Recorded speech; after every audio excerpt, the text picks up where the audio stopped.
अच्छा चलो बिगिन करते हैं। तो लास्ट क्लास में अपन ने देख लिया था क्या क्या देखा था, एन्यूटीज, उसका देख लिया था मेरे ख्याल में क्या, फ्यूचर वैल्यू देख लिया था। आज we will begin with present value. लिखिए present value of money, present value of money.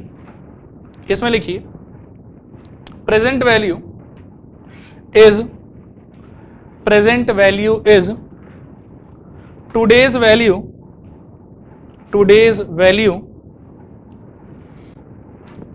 of tomorrow's money. Present value is today's value of tomorrow's money discounted at the given interest rate, discounted at the given interest rate. Example में लिखिए suppose you invest ₹1000, suppose you invest ₹1000 in a fixed deposit,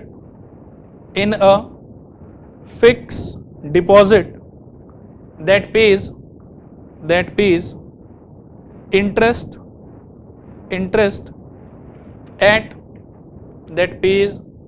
interest at 7% per annum, compounded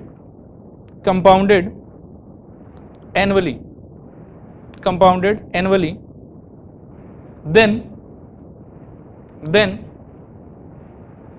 नीचे लिखूं after 1 year, इसमें लिखूं वही formula A is equal to P into 1 + R/100 whole to the power n, और value वगैरह बैठाओ, एक बार देखो कैलकुलेशन क्या।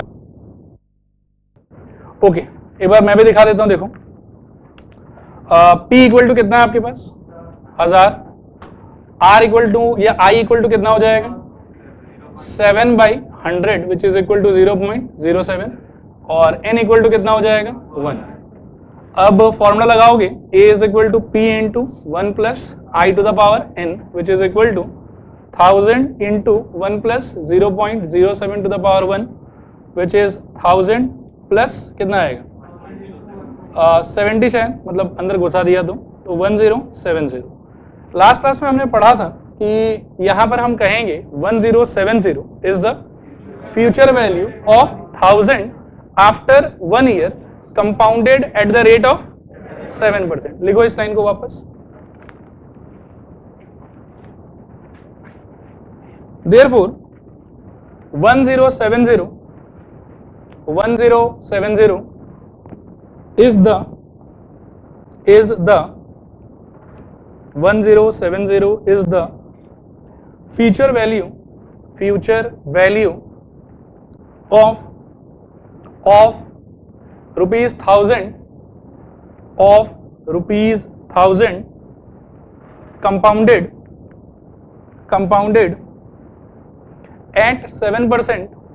compounded at 7%, for 1 year,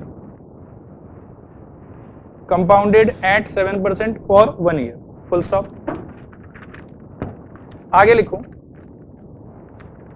this can also be thought as इस लाइन को पहले लिख लो फिर बात करेंगे इस पे, ठीक है। this can also be thought as 1000 is the present value, 1000 is the present value of 1070 discounted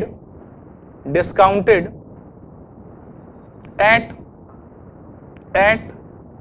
7%, discounted at 7%, and and time 1 year and time 1 year and time 1 year। ठीक है। आओ दोनों सिचुएशन में थोड़ा रिलेशन समझने का ट्राई करते हैं। ये एक ही चीज है, पता है, मतलब ये वाला हो गया आपके कि ए का वैल्यू आपको कितना है 1070।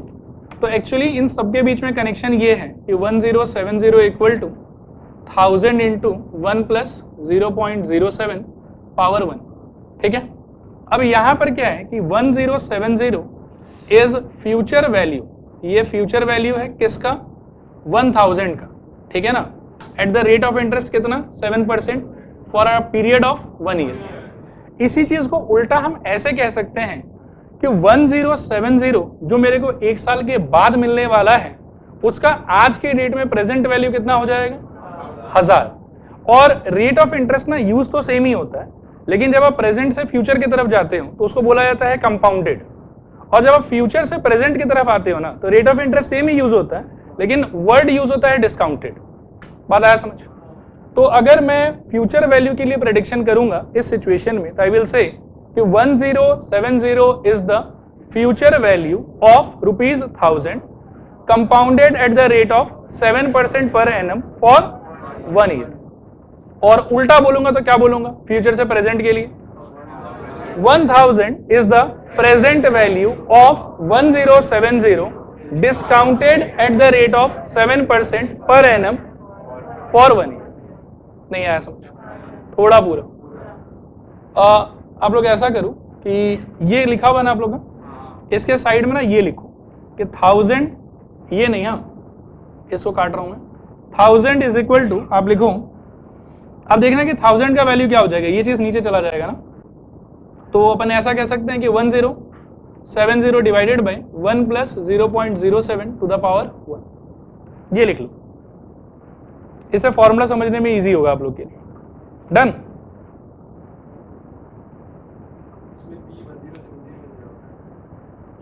नहीं 1070 आप ऐसा समझो कि ए रहेगा, अमाउंट रहेगा, इस अमाउंट का प्रेजेंट वैल्यू ये है। डन। नेक्स्ट लिखो after 2 years, after 2 years, after 2 years क्या होगा बताओ। 2 इयर्स का यदि बात करें तो आई थिंक N2 हो जाएगा, बस बाकी चीज तो सेम ही रहेगा ना। P इक्वल टू बताओ कितना 1000, फिर I is equal to 0.07, N is equal to 2, so A will be equal to how much P into 1 plus I by 100 to the power 2 ना। सो 1000 इंटू कितना 1 प्लस, सॉरी I बाई 100 नहीं, I ही रहेगा, R अगर लिखता तो मैं R by 100 करता, तो I कितना हो जाएगा बताओ 0.07 टू द पावर 2। सो ये कितना लिखा हुआ था मैंने 1144.90 शायद, है ना,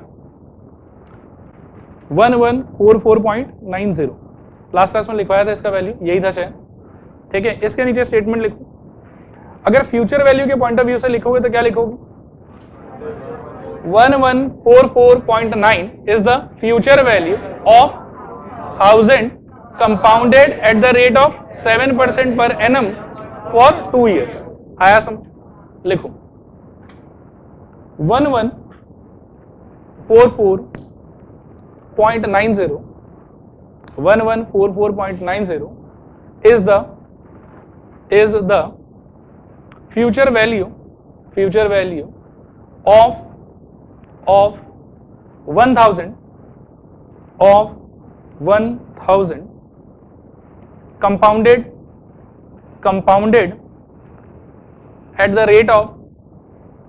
compounded at the rate of what 7% per annum, 7% per annum for 2 years, full stop।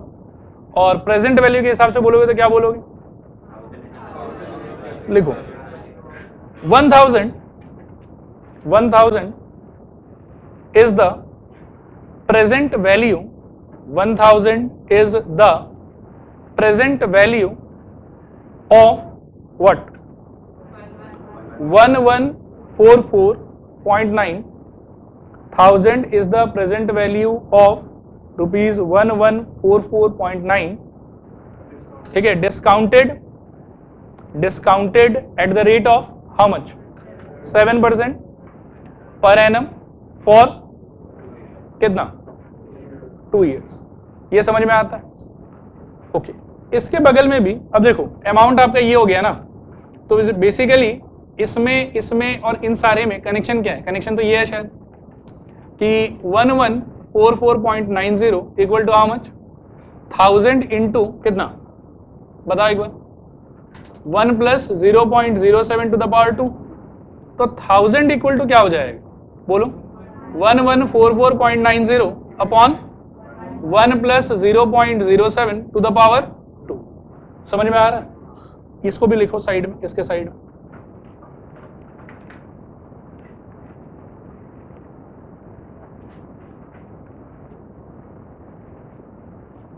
हो गया? ठीक है, नेक्स्ट लिखूं present value P of a single cash flow, present value P of a single cash flow, say capital A, present value P of a single cash flow, say capital A, due after n period, due after n period, due after n period, ठीक है, due after n period. इसके नीचे लिखो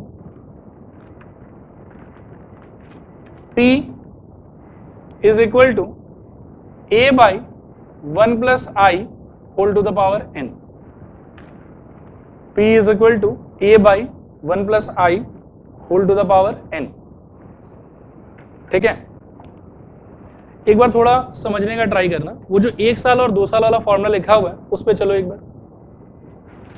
1 साल वाले में 1000 equal to क्या लिखा हुआ है 1070 divided by 1 plus 0.07 to the power 1। इसको थोड़ा समझने का ट्राई करो। ये जो 1070 है ये आपको मिलने वाला पैसा भी हो सकता है, ये आपके देने वाला पैसा भी हो सकता है, कोई भी पैसा हो, लेकिन इसका पेमेंट चाहे आपको मिले चाहे आपको देना पड़े, ये कितने टाइम के बाद करना था 1 साल के बाद। तो टाइम पीरियड कितना इन्वॉल्व था 1 ईयर। रेट ऑफ इंटरेस्ट कितना था 7%, उस हिसाब से आई का वैल्यू कितना आ गया 0.07। और यहाँ पर जो 1000 लिखा हुआ था ये क्या था इसका प्रेजेंट वैल्यू।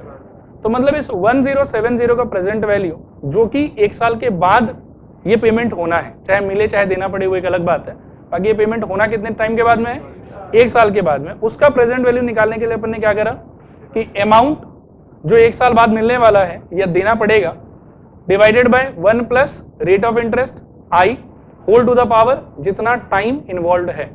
नहीं आया समझ? 2 साल वाले पे आ जाओ एक बार। क्या लिखा होगा 1000 is equal to 1144.9 divided by 1 plus 0.07 to the power 2। थोड़ा फील करो। हाँ, ये जो 1144.9 लिखा हुआ है ये कितने टाइम के बाद में पेमेंट होना है 2 साल के बाद पेमेंट होना है, चाहे मिले चाहे देना पड़े वो एक अलग इशू, ठीक है, लेकिन 2 साल के बाद होगा। तो 2 साल के बाद जो पेमेंट होना है उस पेमेंट का आज के दिन में वैल्यू कितना है 1000। कैसे कैलकुलेट हुआ? जो मिलने वाला है amount divided by 1 plus I, I is rate of interest in decimal, ठीक है, और n का वैल्यू कितना यूज करेंगे 2। ये क्या है नंबर ऑफ ईयर्स जिसके बाद में ये पेमेंट क्लियर होगा। नहीं आया फील? तो अब ये क्या रिप्रेजेंट कर रहा है कि मान लो कि आपके पास में कोई भी एक सिंगल कैश फ्लो है, चाहे आने वाला इनफ्लो चाहे जाने वाला आउटफ्लो, एक कैश फ्लो है आपके पास। उस कैश फ्लो का मान लो कि पेमेंट क्लियरेंस n पीरियड के बाद होने वाला है, ठीक है, आज से n पीरियड के बाद होने वाला है। उस क्लियरेंस का अगर मैं आज के डेट में कैपिटल वैल्यू सोचूं कि क्या होगा, एक ऐसा पेमेंट है जो फ्यूचर में होगा, इनफ्लो भी हो सकता है आउटफ्लो भी हो सकता है, लेकिन उस पेमेंट का अगर मैं आज के दिन का कैपिटल वैल्यू निकालना चाहूं कि कितना होगा तो उसके लिए फॉर्मूला ये वाला यूज होगा। इसमें खाली बात सबको ध्यान से समझना, ए का मतलब क्या है कैश फ्लो का वैल्यू, आने वाला हो चाहे जाने वाला हो फर्क नहीं पड़ता, 1 तो 1 रहेगा। आई का मतलब क्या है, rate of interest in decimal, ठीक है। और आई का मैंने उस लास्ट क्लास में एक चार्ट लिखवा दिया था कि हाफ ईयरली होगा तो क्या करना है, क्वार्टरली होगा तो क्या करना है, एंड सो ऑन। और एन का मतलब क्या है, जितने पीरियड के बाद ये पेमेंट क्लियर होने वाला है, बात को ध्यान से समझना। एन क्या है यहाँ पर, जितने पीरियड के बाद ये पेमेंट क्लियर होने वाला है। नहीं आ रहा समझ, थोड़ा पूरा ओके। तो इसमें लिख भी लो, here P is equal to, here P is equal to present value, P is equal to present value, capital A is equal to, capital A is equal to cash flow, cash flow और amount due, amount due after after n periods, cash flow और amount due after n periods, after n periods, full stop. I equal to, I equal to rate of interest, rate of interest per conversion period, rate of interest per conversion period in decimal, rate of interest per conversion period in decimal, rate of interest per conversion period in decimal, full stop. और last लिखो n, n का मतलब लिखो number of conversion period, number of conversion period after which payment of A, number of conversion period after which payment of A is due, number of conversion period after which payment of A is due. Next लिखो present value, present value of an ordinary annuity, present value of an ordinary annuity, और एक और heading लिखो, present value of an annuity regular, present value of an annuity regular, present value of an annuity regular, ठीक है। इसमें पहले एक definition लिखूं, the total worth of the total worth of all the payments, the total worth of all the payments of an annuity, the total worth of all the payments of an annuity at or before the beginning of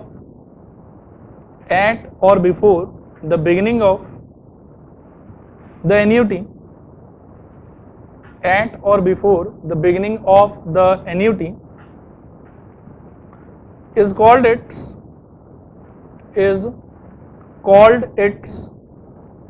present value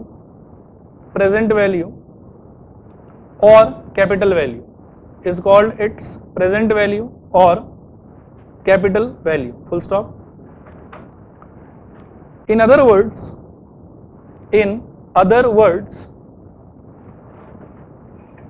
the present value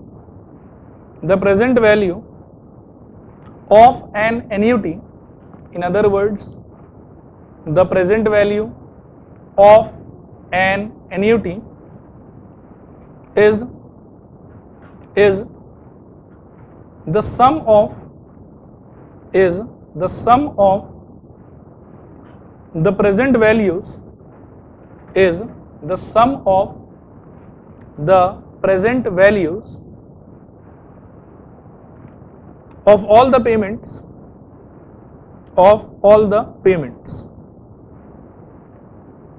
full stop, the present value of an annuity is generally denoted by capital P, ठीक है। एक बार पढ़ो, आओ देखो करते हैं बात इसमें। थोड़ा सोच के देखो कि ये क्या मीन कर रहा है, ठीक है। जैसे लास्ट क्लास हम लोग फ्यूचर वैल्यू देख रहे थे, तो फ्यूचर वैल्यू को आप अगर ऐसे सोचो तो आपको ज्यादा समझ में आएगा कि आप रेगुलर बेसिस पे बैंक में आरडी कर रहे हैं। क्या कर रहे हैं? आरडी मतलब रिकरिंग डिपॉजिट। मतलब आप मान लीजिए कि 10 साल तक हर साल जनवरी 1 तारीख को 10,000 रुपया जाके जमा करते हैं। 1 तारीख को आप जाते हैं, 10,000 रुपये दे दिए, फिर नेक्स्ट ईयर आप जाएंगे 10,000 रुपये दे देंगे। ऐसा कर करके 10 ईयर्स तक आप डिपॉजिट करते रहते हैं। और 10 ईयर्स के बाद में एंड में आपको क्या अमाउंट मिलेगा फाइनली, वो अगर आप जानने में इंटरेस्टेड हैं तो ये चीज आपको किससे पता चलेगा? Future value of the annuity से।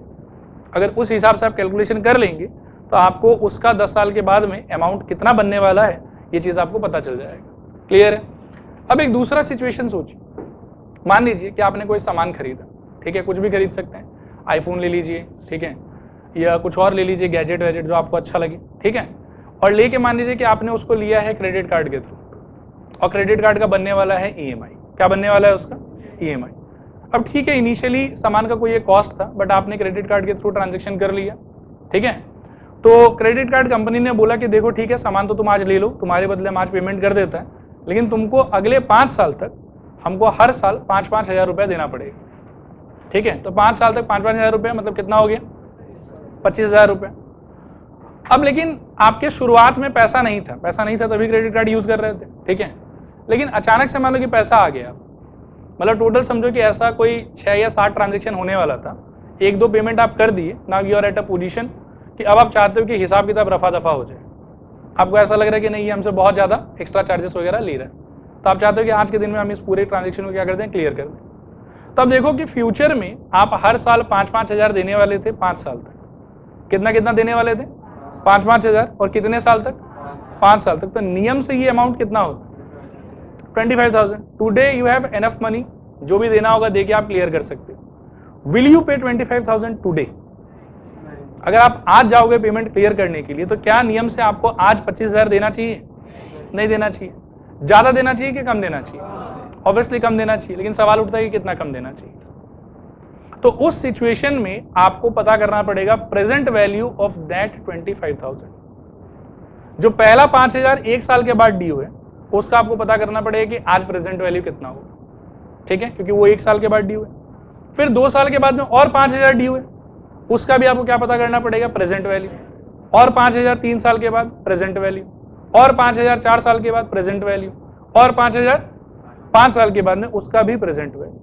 सबका जब आप प्रेजेंट वैल्यू निकालोगे, obviously that will be very less than 25,000, it won't be 25,000। और जो ये लेस अमाउंट आएगा, ये आप बैंक वाले को दे दो, वो रफा दफा कर देगा। हो सकता है कि बोले कि आप हमारा बिजनेस खा गया तो आप पे हम पेनल्टी 500 रुपया का लगाएगा, लेकिन other than that they are bound कि उनको पैसा लेना ही पड़ेगा। नहीं आया बात समझ? थोड़ा पूरा प्रेजेंट वैल्यू का आइडिया बिल्कुल अलग है और फ्यूचर वैल्यू का आइडिया बिल्कुल अलग है। बोलो। हाँ, रफा दफा सपोज करो कि आपने आईफोन ले लिया, ठीक है, आईफोन मान लो कि 40,000 का था, 40,000 में से मान लो कि 15,000 आपने डाउन पेमेंट कर दिया, अब आपके 25,000 बचा तो वो 25,000 बैंक वाले ने बोला, और 25,000 नहीं बचा, मतलब ऐसा सोचो कि फोन जो है वो 35,000 का था, ठीक है, और यू हैड 10,000, तो 10,000 आपने दे दिया। अब 10,000 देने के बाद में बैंक वाला बोल रहा है कि चलो तुम पे ना तुमको हम अभी पैसा दे देता है। 10,000 अगर आपके पास है तो कितना पैसा बच गया? 25,000। 35,000 का फोन है। थोड़ा ध्यान से सोच लेना एक बार, चलो एक एग्जांपल के थ्रू भी समझ लेते हैं इसको। मान लो कि 35,000 का एक फोन है और कोई एक बंदा है राम के हाथ में है 10,000 रुपया और उसको वो फोन चाहिए, ठीक है। तो राम क्या करेगा कि राम जाएगा बैंक वाले के पास, बोलेगा देखो 10,000 रुपया है मेरे पास में, ये तुम डाउन पेमेंट रख लो और मेरे बदले कंपनी को तुम पे कर दो, हमको फोन दिला दो। फोन मिल गया इसको। अब बैलेंस कितना पैसा बचा हुआ था? 25,000। कितना पैसा बचा हुआ था? 25,000। बैंक उसको बोलेगा कोई दिक्कत वाला बात नहीं है, दे दिया हम तुम्हारे बदले पैसा। अब तुम ऐसा करो कि 5-5 हज़ार करके हमको तुम 10 साल तक देते रहो। वो मांगेगा, क्योंकि वो आपके बदले कितना पे कर रहा है? टेक्निकली तो 25,000 ही पे कर रहा है ना, बट बैंक आपसे ले कितना रहा है? 50,000। लेकिन कई बार ऐसा लगता है कि बहुत ज्यादा पैसा ले रहा है, लेकिन आप ये भी तो देखो कि कितने पीरियड में ले रहा है वो, 10 साल के पीरियड में ले रहा है। ठीक है, अब उस 50,000 में से भी सपोज करो कि 10,000 तो आप पहले दे दिए थे और आपको वो बोला कि नेक्स्ट 10 ईयर्स तक आप हर साल मेरे को 5-5 हज़ार रुपया देते रहो। 2 साल आपने दिया, 2 साल आपने दे दिया, लेकिन फिर कहीं से अब आपके पास में पैसा आ गया। अब 2 साल अगर आप पे कर चुके हो तो टेक्निकली और कितना पैसा बचा हुआ है? 50,000 देना था आपको, 5-5 हज़ार 10 साल तक। 2 साल आपने 5,000 दिया, अब बैंक को और कितना चाहिए आपसे? 40,000। लेकिन ऑब्वियसली ये उस प्रोडक्ट के वैल्यू से बहुत ज़्यादा प्राइस है, इसमें उनका इंटरेस्ट, उनका प्रॉफिट सब कुछ ऐड किया हुआ। लेकिन अब आप चाहते हो कि नहीं, हम वो एक्स्ट्रा पैसा और नहीं देंगे। ठीक है, पहले 2 मतलब क्या है कि ट्रांजेक्शन में तो आपने एक्स्ट्रा पैसा दिया जो देना था, बट अब आप चाहते हो कि आज के डेट में हमको ये पूरा का पूरा ट्रांजेक्शन क्लियर करना है, मतलब बैंक का मेरे पे उधारी ना रहे। आज मेरे पास में सफिशिएंट पैसा है, बैंक जितना मांगेगा हम पूरा दे देंगे। तो बैंक के हिसाब किताब से आपके ऊपर में ड्यू कितने का है? 40,000 का। लेकिन वो 40,000 अगले 8 साल में देना है आपको, अगले 8 साल में देना है।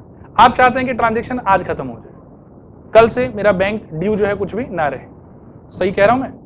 अब यदि आज आप पूरा पैसा देना चाहते हैं, जो 40,000 आपको 8 साल में देना था, और आज के आज यदि आप पूरा पेमेंट करेंगे तो आपको 40,000 ही देना होगा कि कम देना होगा? कम देना होगा।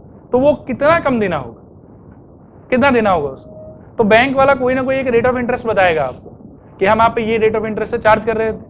उस हिसाब से क्या होगा कि जैसे 5,000 1 साल के बाद ड्यू है तो उसका कैलकुलेशन करेंगे हम प्रेजेंट वैल्यू का, फिर जो 5,000 2 साल के बाद ड्यू है उसका प्रेजेंट वैल्यू, 3 साल वाला प्रेजेंट वैल्यू, 4 साल वाला प्रेजेंट वैल्यू, ऐसे कर करके 8 साल तक आपको देना था।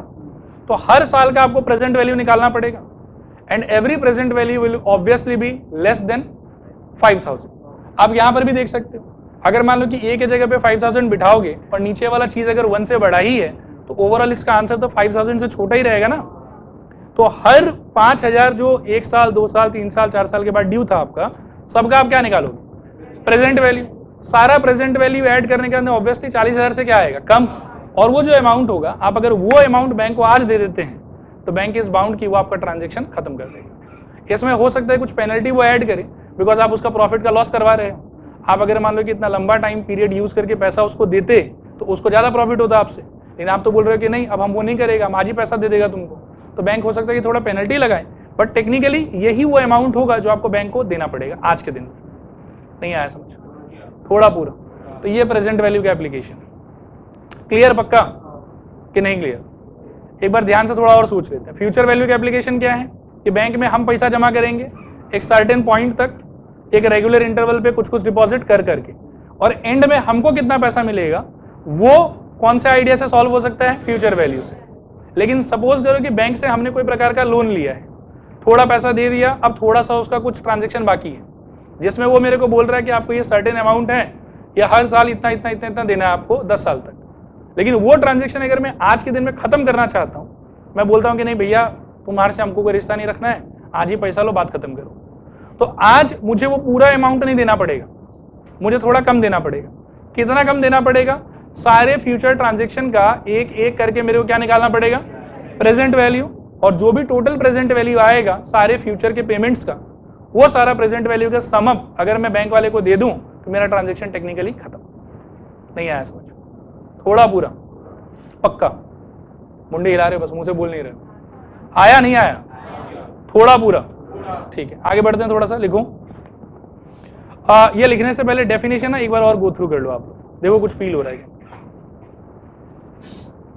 थोड़ा जोर से पढ़ो एक बार। क्या है? The total worth of all the payments of an annuity at or before the beginning of the annuity. यहां थोड़ा रुक जाओ। At or before the beginning of the annuity मतलब जब वो पेमेंट फ्यूचर में होने वाला है, प्रेजेंट वैल्यू हम ना उसके पहले ही निकालते हैं। पेमेंट करने के बाद प्रेजेंट वैल्यू निकाल के कोई फायदा नहीं है। ठीक है, आगे बढ़िए। At or before the beginning of the annuity is called its present value or capital value. Full stop. आगे, in other words present value of an annuity is the sum of the present values of all the payments which are due in future. और आगे, the present value of an annuity is generally denoted by P.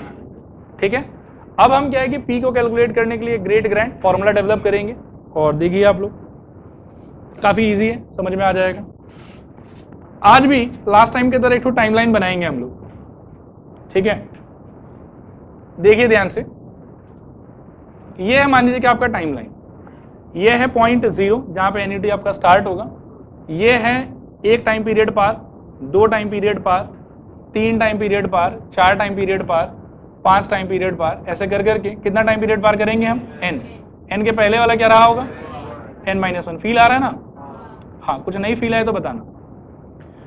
और हम ये किसका calculation कर रहे हैं, annuity regular का कि एन्युटी ड्यू का, किसका, रेगुलर का। तो मतलब पीरियड पार होने के बाद ही पेमेंट होगा। तो ऐसा मान के चलेंगे कि एक पीरियड पार होगा तो आर अमाउंट का पेमेंट होगा, एक और पीरियड पार होगा तो कितने का पेमेंट होगा, आर का, एक और पीरियड पार, आर का पेमेंट। सारे पीरियड को पार करने पे हमको आर अमाउंट का पेमेंट करते जाना है। ये बात क्लियर है आई थिंक? ठीक है ना? एक बार कोई भी स्टूडेंट कुछ लिखो एक मत, ठीक है, खराब मत पाना इसके लिए, लेकिन समझ लो एक बार नहीं समझने से दिक्कत आएगा। बात क्लियर है आई थिंक? यहाँ तक हम क्या कैलकुलेट करना चाहते हैं, फ्यूचर वैल्यू की प्रेजेंट वैल्यू। तो इसको हमको आगे की तरफ सोचना चाहिए कि पीछे की तरफ, पीछे की तरफ। ये अमाउंट कितने पीरियड के बाद ड्यू है, एक। फॉर्मूला याद कर लो, P was equal to A divided by 1 plus I to the power n। ये कितने के बाद ड्यू है, तो इसका प्रेजेंट वैल्यू क्या होगा, R बाई, क्योंकि यही अमाउंट है जो फ्यूचर में पेमेंट होने वाला है, R by 1 plus what, I to the power 1। Feel आया क्या? सेकेंड वाले का क्या होगा, R बाई, बोलो, ये 2 एक्सप्लेन कर सकते हो क्योंकि ये 2 पीरियड के बाद ड्यू है। थर्ड वाले का क्या होगा, R by 1 plus I to the power 3, और ये ऐसे चलता जाएगा। लास्ट वाले का क्या होगा, बस अब मछली बाजार बना दो, ऐसा बोलो कुछ समझ में नहीं है, बोलो R by 1 plus I to the power n। इसके पहले वाले का बता सकते हो, ये n एक्सप्लेन कर सकते हो, ये पेमेंट n पीरियड के बाद ड्यू है, ये वाला पेमेंट, तो इसीलिए इसका वैल्यू ये वाला, सही कह रहा हूं। और इन सारे को अगर मैं जोड़ दूंगा तो क्या आ जाएगा मेरे पास में, टोटल प्रेजेंट वैल्यू। फील आ रहा है, नहीं फील आ रहा, थोड़ा पूरा पक्का, थोड़ा ध्यान से सुनना। अब क्या है कि इन सारे को यदि जोड़ना है तो वापस से मेरे को ना एपी का फील आ रहा है। देखो, r divided by 1 plus i plus r divided by 1 plus i का whole square plus dot dot dot r divided by 1 plus I whole to the power n। एक बार हाँ या ना में जवाब दो, समझ आया क्या? जीपी का फील आ रहा है, थोड़ा पूरा। सब में से कुछ कॉमन ले सकते हो, मेरे ख्याल में r भी ले सकते हो और 1 प्लस आई भी ले सकते हो। क्या बचेगा, 1 प्लस r बाई, नहीं सॉरी r तो चला गया, क्या होगा 1 बाई 1 प्लस आई, स्क्वायर था तो एक बाहर चला गया, एक ही बचा, ठीक है ना, और plus dot dot dot, last वाले का क्या होगा 1 by 1 plus I to the power n minus 1। Clear, not clear? अच्छा, ये जीपी है शायद, इसमें कितना टर्म है, इसका पावर 1, लास्ट वाले का पावर n माइनस 1, तो यहां से लेके यहां तक तो n माइनस 1, और एक और टर्म ये वाला होगा, तो कुल मिला के कितना टर्म हो जाएगा n। Clear, not clear? Okay, तो नेक्स्ट क्या करें बताओ, r बाई 1 प्लस आई, अभी फॉर्मूला में रिकॉल करा देता हूं, क्या था, a into R to the power n minus 1 by r minus 1, ऐसा कुछ फॉर्मूला था। तो क्या हो जाएगा 1 into 1 by 1 plus I whole to the power n, ठीक है, minus 1 divided by 1 by 1 plus I minus 1। एक बार हाँ या ना में जवाब दो, थोड़ा पूरा पक्का, थोड़ा फील लेना। हाँ, r बाई 1 प्लस आई, ये ऐसे ही रहेगा, r बाई 1 प्लस आई। अंदर मैं क्या कह रहा हूं कि 1 minus 1 plus I to the power n divided by 1 plus I to the power n upon में 1 minus i divided by 1 plus आई।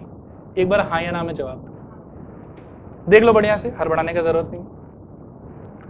क्या हुआ देखो, ये जो n है ना, ये 1 को भी मिलेगा और ये नीचे वाले को भी मिलेगा, सही बोल रहा हूं, जब ये नीचे वाले को मिलेगा वहां से यदि एलसीएम वेलसीएम लेते हो तो आई थिंक ऐसा ही कुछ बनेगा, और नीचे वाला में सीधा पावर n आके ऐसे बैठ जाएगा। नीचे एलसीएम लोगे तो 1 माइनस 1 प्लस आई, माइनस जब अंदर जाएगा तो -1 माइनस आई। नहीं फील आया थोड़ा पूरा। अब मैं क्या पूछ रहा हूं कि ये वाला 1 प्लस आई और ये वाला 1 प्लस आई क्या अपन काट सकते हैं? सोच लो एक बार, हाँ या ना? अरे कॉन्फिडेंस वाला हाँ बोलो, पक्का ना? ठीक है, तो ये 1 प्लस आई, ये 1 प्लस आई चला गया, ये 1 और ये 1 चला गया, नीचे एक -1 बचा हुआ है शायद, उसको अगर ऊपर ले लोगे, सॉरी माइनस आई बचा हुआ है, और इस माइनस को अगर ऊपर ले लोगे तो शायद ऐसा कुछ होगा क्या, r टाइम्स ऑफ, फील लेना, 1 plus I whole to the power n, ठीक है, -1 अपॉन ओनली आई। नहीं सॉरी थोड़ा सा गलती हो गया, into 1 plus I to the power n। अब बताओ, देखो ये माइनस था ना, ये मैंने इसको खिला दिया, तो जो पहले नेगेटिव था अब वो टर्म पॉजिटिव हो गया, और जो टर्म पहले पॉजिटिव था अब वो टर्म नेगेटिव हो गया, और ये चीज धीरे से नीचे उतर गया। तो इधर आई है वो ये वाला, ठीक है, और ये जो है ये ऊपर से आया, नहीं पल्ले पड़ा, पक्का। अब बंदर बांट कर दो, बंदर बांट इन द सेंस कि आई को जो ना उसको एक बार आर के नीचे सोच लो, कोई परेशानी तो नहीं। अब ये चीज फर्स्ट वाले को भी दे दो और यही चीज सेकेंड वाले को भी दे दो, तो ये कैसा फील होगा आप? आर टाइम्स ऑफ या R upon I times of I think 1 minus 1 plus I to the power minus n, feel हो रहा है क्या? माइनस इतना क्लियर नहीं है शायद, है ना? माइनस n 1 बाई ही होगा, मतलब चलो यहाँ लिख के दिखाता हूँ। हाँ मतलब ये ऐसा था, r by I into 1 plus I power n by 1 plus I power n minus 1 by 1 plus I to the power n, ऐसा हो जाएगा। यहाँ तो ये कट गया, कट के कितना हो गया 1, और यहाँ वाले में इसको यदि ऊपर सटका दोगे तो क्या हो जाएगा, पावर माइनस n हो जाएगा। और all together this is the final formula which you are suppose to remember, p is equal to r times of 1 minus 1 plus I whole to the power minus n upon में i। ठीक है, कौन क्या है नहीं है वो भी समझना जरूरी है। r क्या है? r will be periodic payment जो होने वाला है भाई, चाहे मिलने वाला हो चाहे देने वाला हो, ये पीरियोडिक पेमेंट है। i क्या है? Rate of interest per conversion period in decimal, अब मैं लिखूंगा नहीं उसको, और बाकी अपन n को तो पहचानते ही है, नंबर ऑफ कन्वर्जन पीरियड, जिसके बाद में ये पेमेंट क्या होगा, डी। नहीं समझ में आया? थोड़ा पूरा इसको छाप के कोई फायदा है नहीं, ठीक है। आप बस ये लिखिए, क्या लिखिएगा आप सीधा लिखिए P equal to, last class ये फॉर्मूला कॉपी किया था क्या आप लोगों ने, मतलब प्रूफ कॉपी किया था? नहीं ना, तो आज भी मत करो। फोटो चाहो तो ले सकते हो, मैं हट जाता हूं।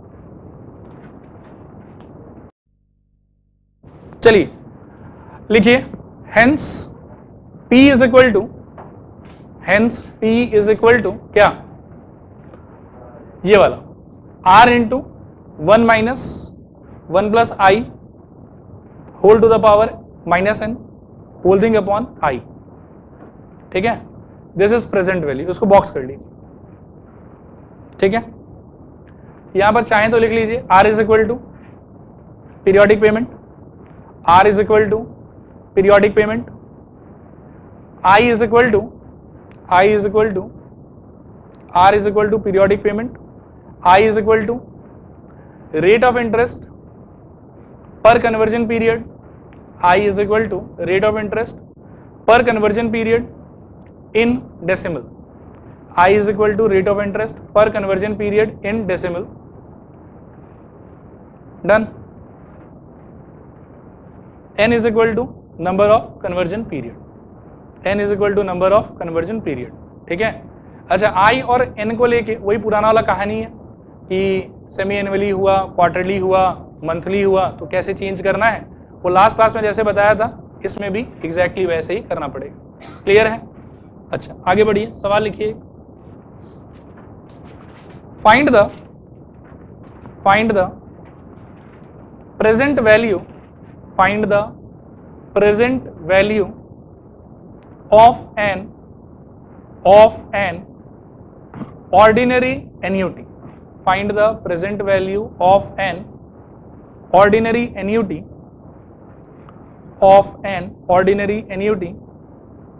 of rupees 10,000 payable at the end of each year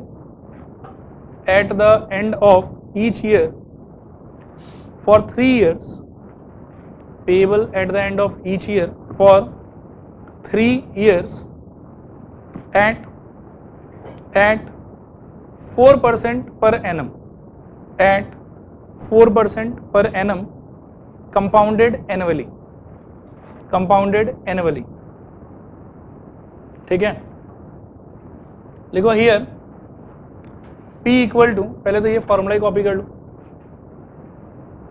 P equal to जो दिया हुआ है, कैन यू गेस R का वैल्यू कितना हो जाएगा? बोलो, जोर से बोलो, 10,000। I का वैल्यू एनुअली है कि क्या है, पहले ये बताओ। और रेट ऑफ इंटरेस्ट कितना है? 4, तो 0.04। N का वैल्यू कितना? 3। So P will be equal to 10,000 times of 1 minus 1 plus 0.04 to the power -3 divided by 0.04। ठीक है, एक बार यहीं तक पहुंचो, बाकी लॉग ऑफ की हेल्प से बाद में सिखाऊंगा कैसे किया जाता है। आंसर लिख लो, 27,700। 27,700। ठीक है, नेक्स्ट लिखो, बोलो, नेक्स्ट लिखो, find the present value of an ordinary annuity. Find the present value of an ordinary annuity of rupees 12,000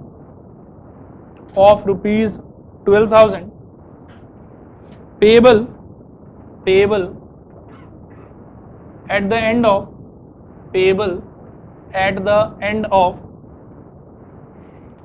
each 6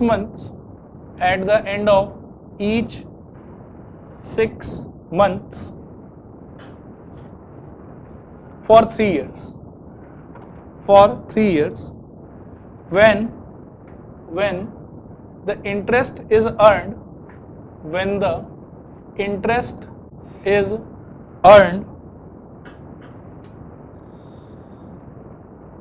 at 8% per year,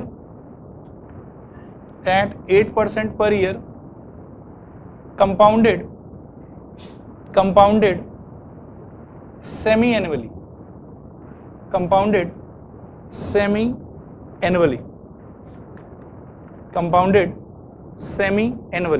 ठीक है। लिखो एक बार, R का वैल्यू कितना होगा? 12,000। I का वैल्यू, ये थोड़ा संभल के, हाँ क्या है ये, क्वार्टरली, हाफ ईयरली, क्या है?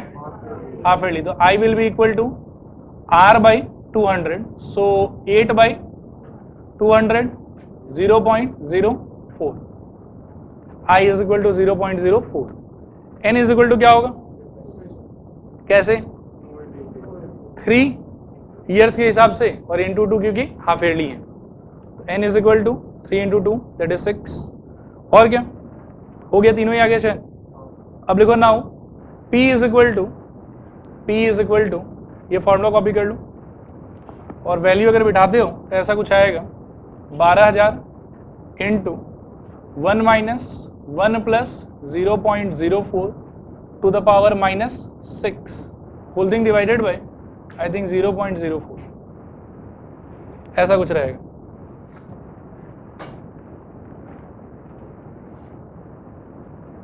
हो गया? आंसर लिखो इसका,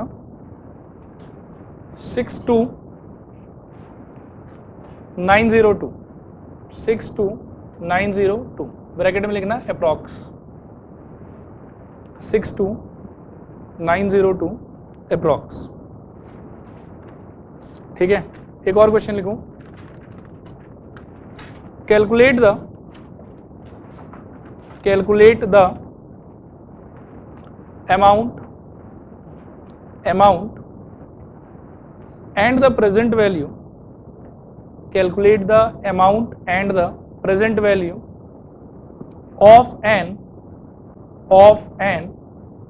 ordinary annuity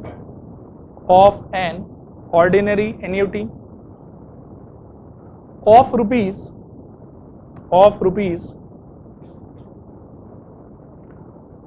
3500 payable at the end of each year, payable at the end of each year for 2 years at 3/1/2 मतलब 3.5 3/1/2% per annum, 3/1/2% per annum। ठीक है, आओ करते हैं इसको। इसमें मेरे ख्याल में दोनों ही चीज पूछा हुआ है क्या, प्रेजेंट वैल्यू भी और अमाउंट यानी कि फ्यूचर वैल्यू भी। ठीक है, तो पहले फ्यूचर वैल्यू निकाल लेते हैं। लिखो फॉर अमाउंट और फ्यूचर वैल्यू, फॉर अमाउंट और फ्यूचर वैल्यू लिखो। इसमें ए इक्वल टू फॉर्मूला याद है क्या था, बोलो। आर इंटू क्या 1 + i to the power n -1/i, ऐसा कुछ था शायद। तो लिखो for future value capital A is equal to R into 1 + i whole power n, R equal to 1 + i whole to the power n -1। ठीक है, this is equal to कितना है R का वैल्यू 3500, मैं यहाँ नीचे लिख रहा हूँ। हाँ 3500 इंटू 1 + अच्छा I का वैल्यू क्या होगा 3/1/2% है ना, तो कितना हो जाएगा 7/2%, दैट इज 3.5%, दैट इज 0.035। और सिंस कंपाउंडेड क्या है ये एनुअली, तो फिर कुछ और चीज से डिवाइड नहीं करना पड़ेगा। तो क्या हो जाएगा बताओ 1 + 0.035 टू द पावर कितने साल के लिए 2 -1 डिवाइडेड बाय 0.035। ठीक है, this is equal to solve करने पे आएगा 7100। ठीक है, अब इसके नीचे एक नोट लिखो, मतलब ये कौन से सिचुएशन को रिप्रेजेंट कर रहा है उस पर थोड़ा सा बात करेंगे। ये कौन सा सिचुएशन है बताओ, कि कोई ड्यू पेमेंट आज हम क्लियर करना चाहते हैं तो हमको कितना पे करना पड़ेगा, वो वाला सिचुएशन है, कि हम जमा करेंगे और भविष्य में हमको कितना मिलेगा, वो सिचुएशन भविष्य वाला सिचुएशन है। तो लिखो note if you do RD, that is recurring deposit, RD of this type of annuity, if you do RD of this type of annuity, you will receive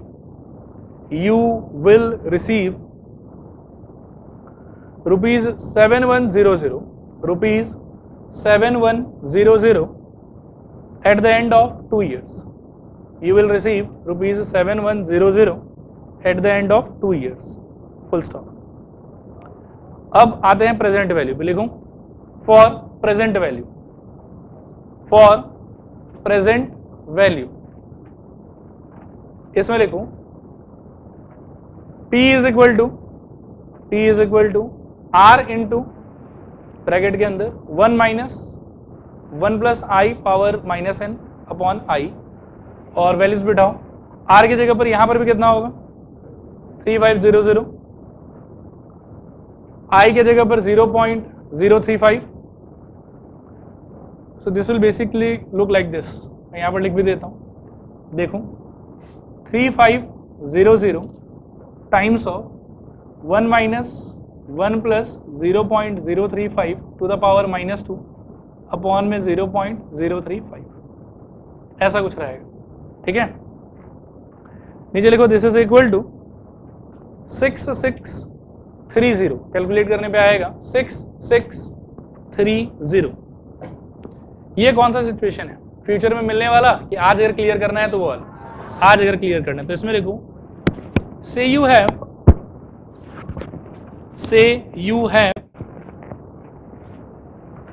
a credit card bill, say you have a credit card bill of this type of annuity. Say you have a credit card bill of this type of annuity and you want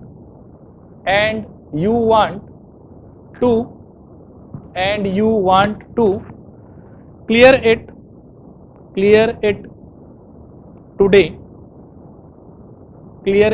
today, then you have to pay